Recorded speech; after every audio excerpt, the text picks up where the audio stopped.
Hare Krishna,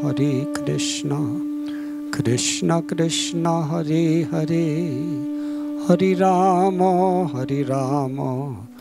Rama Rama, Hare Hare.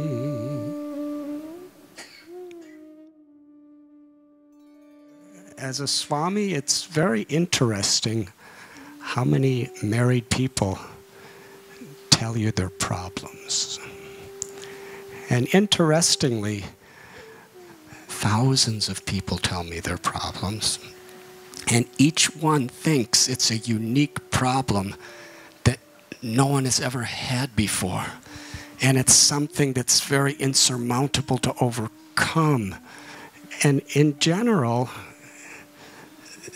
it's usually the same problems that everyone has.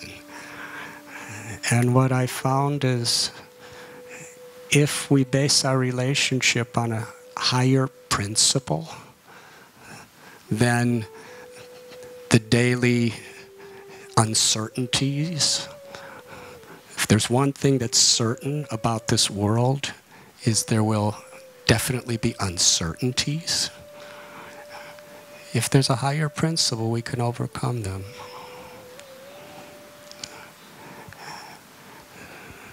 My Gurudev, A.C. Bhaktivedanta Swami Prabhupada, he told one story which was very interesting. It was a story about Mahatma Gandhi. He tells how Mahatma Gandhi himself told this story. He had an argument with his wife, and it was obviously a serious argument. So serious that he told her to get out of the house.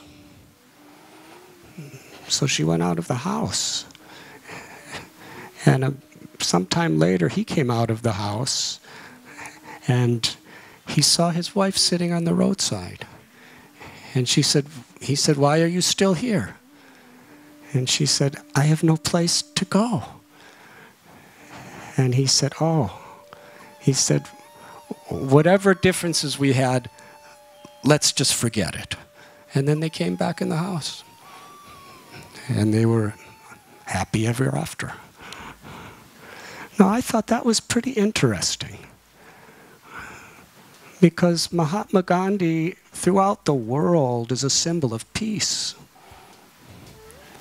and nonviolence. Martin Luther King, Nelson Mandela, Mahatma Gandhi was their guru for their peace movements.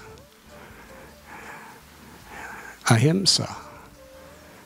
And even he's fighting with his wife. So when I heard that story long ago, I realized what marriage is really about. Marriages are not... Marriages, in one sense, they're made in heaven, but you have to really meet the challenge to realize that. Srila Prabhupada, he explained, this is the peace formula for marriage. 2 words, forget it. That means there is a higher principle of why we are together. For the sake of Dharma. For the sake of our devotion and our vows before God. For the sake of our children. For the sake of our own, spiritual salvation. This, by working things out, by focusing on the higher principle, we can resolve all the apparent quarrels or differences that we may have.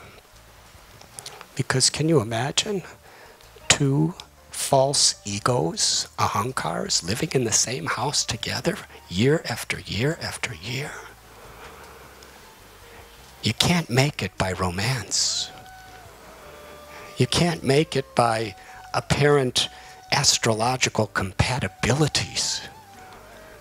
There has to be a serious dedication to the principle of responsibility.